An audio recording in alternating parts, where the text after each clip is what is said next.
বাগদিয়া দক্ষিণ পাড়া সকালবেলায় জনসংযোগ বের হয়েছে। এলাকার মানুষের সন্তুষ্ট সারা কিছু সময়ের অপেক্ষা 29 এপ্রিলের দিনটি, এবং 29 এপ্রিলে দিন নিয়ে তার প্রতিফলন অবশ্যই ঘটবে। শুধু এই বাগদিয়া দক্ষিণ পাড়া নয়, সার্বিকভাবে আমার বিধানসভা কেন্দ্র এবং সারা রাজ্যে 294টা যে বিধানসভা, সমস্ত বিধানসভাতেই একটা উজ্জীবিত হয়েছে মানুষ। শুধু ভারতীয় জনতা পার্টি কার্যকর্তা নয়, সাধারণ মানুষ থেকে শুরু করে সব সম্প্রদায়ের মানুষ থেকে শুরু করে সকলেই আজকে উজ্জীবিত। সকলেই অপেক্ষা করছে 23 তারিখ আর 29 তারিখের জন্য, কারণ সরকার এবার পরিবর্তন হবেই, এবং সরকার পরিবর্তন হলে আমাদের যে সংকল্পপত্র ইতিমধ্যে মানুষের কাছে পৌঁছে দেওয়া হচ্ছে। রানাঘাট উত্তর পশ্চিম কেন্দ্রের বিজেপি প্রার্থী পার্থ সারথী চ্যাটার্জিকে আবারও পুনরায় বিধায়ক হিসেবে নির্বাচিত করার জন্য আজ বিজেপির কর্মী সমর্থকরা সকাল সকাল এক জনসংযোগ কর্মসূচির আয়োজন করেন আর বান্দি 2 নম্বর পঞ্চায়েতের পাঁচপোতা এলাকায়।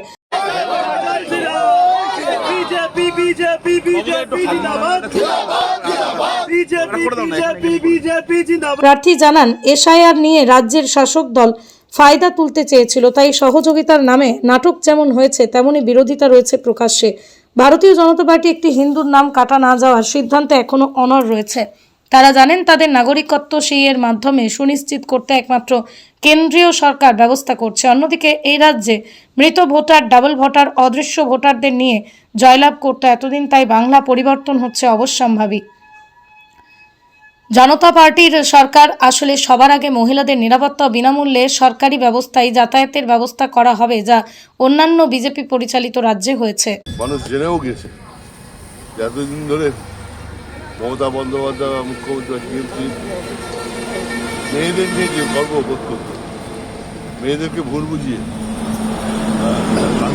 ধারণা দিয়ে মেয়েদের ভোট ব্যাংক করে রেখেছিল, সেই ভোট ব্যাংকে অবশ্যই এবার পতন হবে। কারণ আমাদের সরকার, আমরা সরকার গঠনের পর প্রথমেই আমরা যে কাজটা করবো, সুশাসন প্রতিষ্ঠিত করবো। তার পাশাপাশি ভাতার 1500 টাকা দিয়ে করে 1500 টাকা থাকবে না, 3000 টাকা করবে। সমস্ত মহিলাদের জন্য চাকরির ক্ষেত্রে 33% আমরা সংরক্ষণের ব্যবস্থা করব। মহিলারা এর পর থেকে, আমরা সরকারে আসার পর থেকে তারা ফ্রিতে সরকারি বাসে চলাচল করতে পারবে। অন্তঃসত্ত্বা মহিলাদের জন্য 21,000 টাকা, আইএসএলই পরীক্ষার পর শরণার্থীতে যাওয়ার জন্য, অর্থাৎ কলেজে যাওয়ার জন্য 50,000 টাকা করে মেয়েদের দিতে হবে। এই এতগুলো সুযোগ, কাজেই অবশ্যই যে সুযোগগুলো বলছেন সেগুলো শুধুমাত্র পশ্চিমবঙ্গ রাজ্যের ক্ষেত্রে, নাকি আপনাদের অন্য বিজেপি পরিচালিত রাজ্যে চালু আছে? আমাদের প্রায় 22টা রাজ্য প্রত্যক্ষ পরোক্ষভাবে আমরা ক্ষমতাতে আছি। কোথাও এনডি হিসেবে, কোথাও ভারতীয় জনতা পার্টি, সমস্ত জায়গাতেই মেয়েদের এরকম সুযোগ দেওয়া হয়েছে, সুযোগ আছে। এখানে হচ্ছে শুধু লক্ষ্মীর ভাণ্ডারের ভাতার মধ্যে সীমাবদ্ধ থাকে। আমরা লাখপতি দিদি করবো, শুধু 3000 টাকা দিয়ে আমরা সীমাবদ্ধ থাকবো না। 75 লক্ষ মহিলাকে লাখপতি দিদি বানাবো। আমরা যে কাজটা করব, যে প্রতি 3 মাস অন্তর অন্তর বিদ্যুতের বিল হু করে বেড়ে যাচ্ছে, এরপর থেকে আমরা সরকার আসার পর থেকে বিদ্যুতের বিল আর কাউকে দিতে হবে না। সোলার প্যানেলের মধ্যে দিয়ে বিদ্যুৎ উৎপাদিত হবে, নিজেদের ঘরে এই বিদ্যুৎ তারা ব্যবহৃত করতে পারবে। আমরা এখানে স্বাস্থ্য কার্ড, আয়ুষ্মান যোজনা, যেটা এখানে চালু হওয়ার পরও জোর করে বন্ধ করে দেওয়া হয়েছে, আমরা আয়ুষ্মান যোজনার স্বাস্থ্য কার্ড আমরা চালু করব। যে স্বাস্থ্য কার্ড 5 লক্ষ টাকা পর্যন্ত দেওয়ার মধ্যে বিমা আছে, যেটা নিয়ে ভারতবর্ষের যে কোনো রাজ্যে গিয়ে চিকিৎসা পেতে পারে। আমরা এই কাজগুলো, বিশ্বকর্মা যোজনা ফর্ম ফিল আপ করেছে অনেকে। বিশ্বকর্মা যোজনা তো করতেই দিল না। বিশ্বকর্মা যোজনা, সূর্যঘর প্রকল্প, বিশ্বকর্মা যোজনার মধ্যে দিয়ে যারা ওবিসি সম্প্রদায়ের মানুষ, তাদের 1,07,000 টাকা ডাইরেক্ট তাদের হাতে পড়ছে। আমরা সেই কাজগুলো করব। এটা অলরেডি আমাদের অমিত শাহজি আমাদের সংকল্পপত্রে ঘোষণা করেছেন, এবং এই বার্তাটা আমরা সাধারণ মানুষের ঘরে ঘরে দেওয়ার চেষ্টা করছি। তবে আপনি একসময় রানাঘাট দক্ষিণের বিজেপির দায়িত্বে ছিলেন, আবার বর্তমানে মানে কিছুদিন আগে পর্যন্ত বিধায়ক ছিলেন। এখানে গতবার ভরাডুবি হয়েছিল তৃণমূলের, এবারে কি নাকি ঘুরতে চলেছে এসআইআর এর কারণে, এমনটাই মনে করছে তৃণমূল। তা আমি রানাঘাট দক্ষিণ না, একটা ভুল হচ্ছে, রানাঘাট দক্ষিণ সাংগঠনিক জেলার সভাপতি। হ্যাঁ, রানাঘাট দক্ষিণ সংগঠন। আর আমি আমার এই এলাকাতে আমি বিধায়ক ছিলাম 21 সালে আমি যে ভোটে তৈরি হয়েছি। অবশ্যই এবারে যেটা আমাদের লক্ষ্য, আমাদের না শুধু আমাদের না, আমাদের কার্যকর্তাদের লক্ষ্য এবং সাধারণ ভোটারদের লক্ষ্য, সেটাকে ডবল করা। আর রানাঘাট দক্ষিণ সাংগঠনিক জেলার ব্যাপারে কি মনে রানাঘাট করছেন? দক্ষিণ সাংগঠনিক 7টি বিধানসভায় 7টাতেই আমরা জিতবো, 7টাতেই আমরা জিতবো। আপনার এখানকার যে শাসক দলের যে প্রার্থী আছে, সে প্রার্থী বলছেন সিপিএম এর সঙ্গে আপনার লড়াই হবে, অর্থাৎ তিনি নিজেকে প্রথম স্থানেই রেখে দিয়েছেন, কি বলবেন? বুঝলাম না কি বলছে। মানে বিজেপি এবং সিপিআইএম নিজেদের মধ্যে দ্বিতীয় হওয়ার লড়াইয়ে ও লড়ছে। বোধহয় মুখ্যমন্ত্রী হয়ে গেছে, মুখ্যমন্ত্রী যেন মানে আবল তাবল বলতে শুরু করে দিয়েছে, ওই রকম মনে হয় হয়ে গেছে। আমি ওর সমালোচনা করতে চাইছি না। লড়াই ময়দানে হবে। আর লড়াই নির্বাচিত করার দায়িত্ব আমারও না, আমার বিপক্ষে যে প্রার্থী আছে তারও না। নির্বাচিত করার দায়িত্ব হচ্ছে নির্বাচক মণ্ডলী যে সিদ্ধান্ত নেবে তার মধ্যে দিয়ে নির্বাচিত হবে। কি প্রচারে তো বেরোচ্ছেন, কিভাবে সারা পাচ্ছেন? এটা আপনারা বলবেন, আমি তো সারা বলবোই। কি একদম মানে অপরন্ত সারা এবং উজ্জীবিত হয়ে আছে, শুধু 29 তারিখের জন্য অপেক্ষা করছি। দু একটা কি অপ্রীতিকর ঘটনা ঘটছে? গতকালকে আমরা শুনলাম বেনুতে একটি ঘটনা ঘটেছে, পোস্টার ছেঁড়া বা এরকম ধরনের। এগুলো তো চলছে, শুধু দেনুই নয়, আমার বিধানসভা কেন্দ্রে বিভিন্ন জায়গাতে রানাঘাট শহর থেকে শুরু করে দেনুই আছে, বারাসাতের বিক্ষিপ্ত যে অনেকগুলো যে বুথে আছে, কাইলারপুরে আছে, ইচ্ছাকৃত করে এগুলো ছুটছে। মানুষ এগুলো দেখছে, ওরা যত ছিড়বে তত আমাদের ভোট বাড়বে। ঠিক আছে।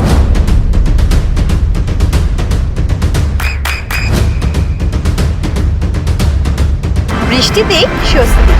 বৃষ্টি অ্যাকোয়া বিশুদ্ধ পানীয় জল। ঘুরলেন উনি? হ্যাঁ, আজকে পাঁচকুড়াতে ঘোরা হলো, মানুষ সারা ব্যাপক, মানুষ তৈরি আছে 29শে এপ্রিল দিন আসলে মানুষ তার গণতান্ত্রিক পদ্ধতি প্রয়োগ করবেন। শাসক দলের যে প্রার্থী তারা বলছেন যে আপনাদের নাকি প্রচুর গোষ্ঠীদ্বন্দ্ব রয়েছে, তার কারণে একে অন্যজন নামছেন না, ইত্যাদি ইত্যাদি নানান কথা। কি মনে করছেন? যারা যেটা করে তারা সেটা ভাবে, ওদের মধ্যেই গোষ্ঠীদ্বন্দ্বের ওরা ভালো বোঝে, গোষ্ঠীদ্বন্দ্ব কী জিনিস ওরা ভালো বোঝে। আমাদের মধ্যে কোনো গোষ্ঠীদ্বন্দ্ব নেই, আমরা এসব বুঝি না। আপনাদের ক্ষেত্রে আমাদের একটাই পদ্মফুল। নতুন বাংলা গড়ার যে আপনাদের অঙ্গীকারপত্র, সেটাই কি হাতিয়ার হতে চলেছে নাকি তৃণমূলের দুর্নীতি, কোনটা? সব কিছু, তৃণমূলের তো দুর্নীতি আছেই, এটা তো বাদ দিয়ে কিছু করা যাবে না। তৃণমূলের দুর্নীতি অবশ্যই আছে, এবং আমাদের সংকল্পপত্র, আমাদের আদর্শ গঠিত দল, আমরা আদর্শ নিয়ে দল করি, দেশ গঠনের কাজে লাগাই। আপনাদের ক্ষেত্রে অনেক সময় বলতে শোনা গেছে শাসক দলের বিরুদ্ধে দান খয়রাতির সরকার, অর্থাৎ টাকা পয়সা দিয়ে। সেক্ষেত্রে আপনাদেরও তো একগুচ্ছ প্রকল্প রয়েছে। না, আমাদের দান খয়রাতি, আমরা মানুষের পরিষেবা দেব এবং কর্মসংস্থানের ব্যবস্থা করব। শুধু দান খয়রাতি নয়, আমরা কর্মসংস্থানের ব্যবস্থার মধ্যে দিয়ে মানুষের জিনিস মানুষকে দিয়ে। প্রচণ্ড তীব্র রোদ, তার মধ্যে দিয়ে কীভাবে বেরোচ্ছে? এই রোদের মধ্যে আপনি তো দেখছেন কেমন লোক বেরিয়েছে। কোথা থেকে কোন পর্যন্ত গিয়েছিলেন? আমরা পাঁচপুতা হয়ে, বাগদিয়া হয়ে পাঁচপুতা, তারপরে এবার আমরা আরও কর্মসূচি আছে, আমরা এখান থেকে ঘুরে মাহেশ্বপাড়া ঘুরবো, তারপরে আমরা ওইদিকে চলে যাবো, মগলার দিকে। যে এলাকায় যাচ্ছেন সেই এলাকার সাধারণ মানুষও? হ্যাঁ, সাধারণ মানুষ তো মানে কি বললাম, সাধারণ মানুষ মুখিয়ে আছে 29 তারিখের জন্য। আপনার নাম, পরিচয়? আমার নাম বিজয় কুমার মণ্ডল।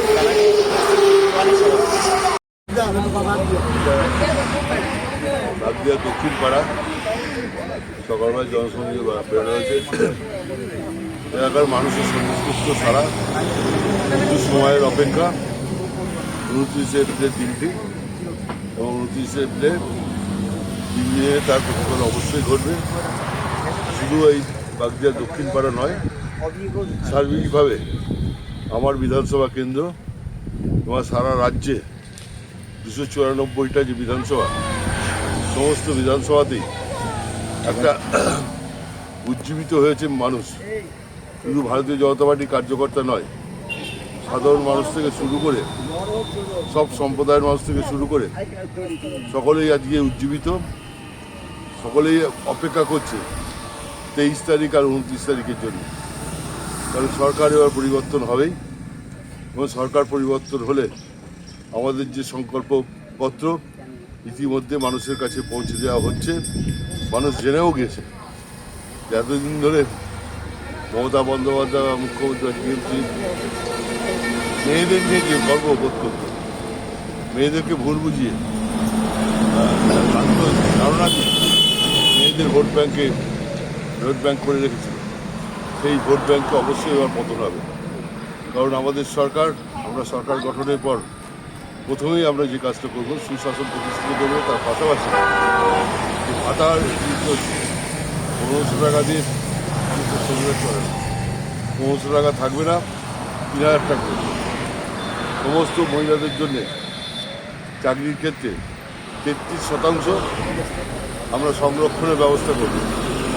মহিলারা এর পর থেকে, আমরা সরকারে আসার পর থেকে তারা ফ্রিতে সরকারি বাসে চলাচল করতে পারবে।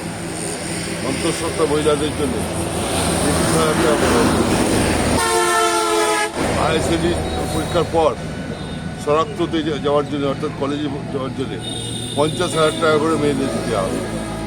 এই এতগুলো সুযোগ, কাজেই অবশ্যই যে সুযোগগুলো বলছেন সেগুলো শুধুমাত্র পশ্চিমবঙ্গ রাজ্যের ক্ষেত্রে, নাকি আপনাদের অন্য বিজেপি পরিচালিত রাজ্যে চালু আছে? আমাদের প্রায় 22টা রাজ্য প্রত্যক্ষ পরোক্ষভাবে আমরা ক্ষমতাতে আছি। কোথাও এনডি হিসেবে, কোথাও ভারতীয় জনতা পার্টি। সমস্ত জায়গাতেই মেয়েদের এরকম সুযোগ দেওয়া হয়েছে, সুযোগ আছে। এখানে হচ্ছে শুধু ওই লক্ষ্মীর ভাণ্ডারের ভাতার মধ্যে সীমাবদ্ধ থাকে। আমরা লাখপতি দিদি করব, শুধু 3000 টাকা দিয়ে আমরা সীমাবদ্ধ থাকবো না। 75 লক্ষ মহিলাকে লাখপতি দিদি বানাবো। আমরা যে কাজটা করব, যে প্রতি 3 মাস অন্তর অন্তর বিদ্যুতের বিল হু করে বেড়ে যাচ্ছে, এরপর থেকে আমরা সরকার আসার পর থেকে বিদ্যুতের বিল আর কাউকে দিতে হবে না। সোলার প্যানেলের মধ্যে দিয়ে বিদ্যুৎ উৎপাদিত হবে, নিজেদের ঘরে এই বিদ্যুৎ তারা ব্যবহৃত করতে পারবে।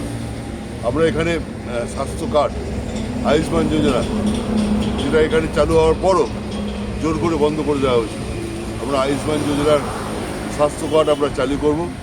যে স্বাস্থ্য কার্ড 5 লক্ষ টাকা পর্যন্ত দেওয়ার মধ্যে বিমা আছে, যেটা নিয়ে ভারতবর্ষের যে কোনো রাজ্যে গিয়ে চিকিৎসা পেতে পারে। আমরা এই কাজগুলো, বিশ্বকর্মা যোজনা ফর্ম ফিল আপ করেছে অনেকে। বিশ্বকর্মা যোজনা তো করতেই দিল না। বিশ্বকর্মা যোজনা, সূর্যঘর প্রকল্প, বিশ্বকর্মা যোজনার মধ্যে দিয়ে যারা ওবিসি সম্প্রদায়ের মানুষ, তাদের 1,07,000 টাকা ডাইরেক্ট তাদের হাতে পড়ছে।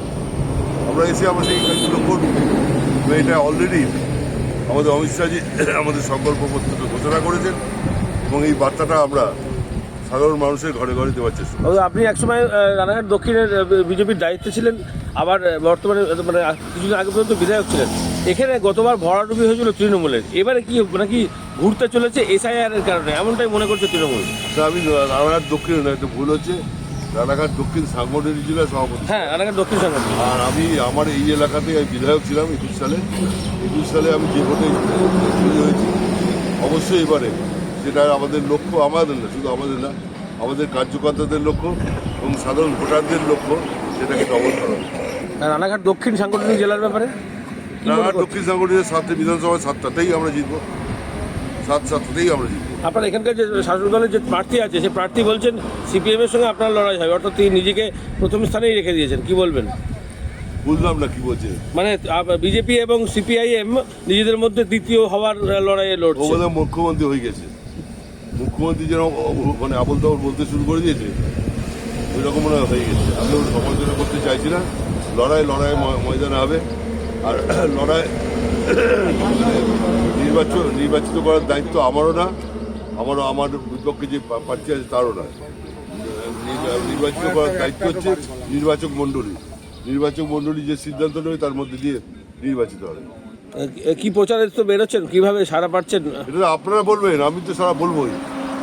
কি একদম মানে অপরন্ত সারা এবং উজ্জীবিত হয়ে আছে, শুধু 29 তারিখের জন্য অপেক্ষা। দু একটা কি অপ্রীতিকর ঘটনা ঘটছে? গতকালকে আমরা শুনলাম বেনুতে একটি ঘটনা ঘটেছে, পোস্টার ছেঁড়া বা এরকম ধরনের। এগুলো তো চলছে, শুধু দেনুই নয়, আমার বিধানসভা কেন্দ্রে বিভিন্ন জায়গাতে, রানাঘাট শহর থেকে শুরু করে দেনুই আছে, বারাসাতের বিক্ষিপ্ত যে অনেকগুলো বুথে আছে, কাইলারপুরে আছে, ইচ্ছাকৃত করে এগুলো ছুটছে। মানুষ এগুলো দেখছে, ওরা যত চিনবে তত আমাদের ভোট বাড়বে। ঠিক আছে। আপনার সন্তানের উজ্জ্বল ভবিষ্যতের সঠিক দিশা JRS public school. JRS public school, যেখানে শিক্ষা এবং আনন্দ একসাথে। JRS public school has an excellent team of teachers for the holistic development of your child. আপনার সন্তানের উজ্জ্বল ভবিষ্যতের একমাত্র ঠিকানা জেআরএস পাবলিক স্কুল। আপনি কোথায় ইনভেস্ট করবেন, কেন করবেন, বুঝতে পারছেন না তো? সঠিক গাইডলাইন পেতে আজই আসুন নদিয়ার চাকদাতে নিবেদিতা প্রাইভেট লিমিটেডে। Nivedita private limited, marketing and distribution service. Balcony বা সিঁড়ির রেলিং, মডিউলার কিচেন বা ড্রয়িং রুম, এক কথায় আপনার স্বপ্নের বাড়িকে করে তুলুন আরো সুন্দর। Chakdah ply centre, gorgeous look বা কোয়ালিটি সবে 3 number 1 Chakdah ply centre. Chakdah ply centre, KBM, Chakdah, Nadia. হোমওয়ার্কটা করেছো? হ্যাঁ স্যার। এ বাবা, ভুল করেছো কেন? চোখে কেমন ঝাপসা দেখছি, লিখতে আর পড়তে খুব সমস্যা হচ্ছে। চাকদার মডার্ন অপটিক্স থেকে ভালো চোখের ডাক্তার দেখিয়ে নাও। প্রতিদিন প্রকৃত চোখের ডাক্তার ও দৃষ্টি বিশেষজ্ঞ মডার্ন অপটিক্স চাকদহে। নদিয়া জেলার সবথেকে বড় বিল্ডার্স চাকদার মা মনসা বিল্ডার্স, রড ও সিমেন্টের পাইকারি ও খুচরো বিক্রেতা। মা মনসা বিল্ডার্স, পদ্মবিলা, চাকদা, নদিয়া। রুম রে মাত্র 1500 টাকা থেকে স্টার, খাওয়া দাওয়া রিজনেবল প্রাইস। নদিয়ার একমাত্র 3 স্টার ক্যাটাগরি হোটেল এনবি সোনার বাংলা হোটেল, কল্যাণী এইমসের ঠিক উল্টো দিকে, কল্যাণী, নদিয়া। নদিয়ার একমাত্র অথরাইজড ডিস্ট্রিবিউটর ঘোষ কমিউনিকেশন, থানার মোড়, চাকদা, নদিয়া।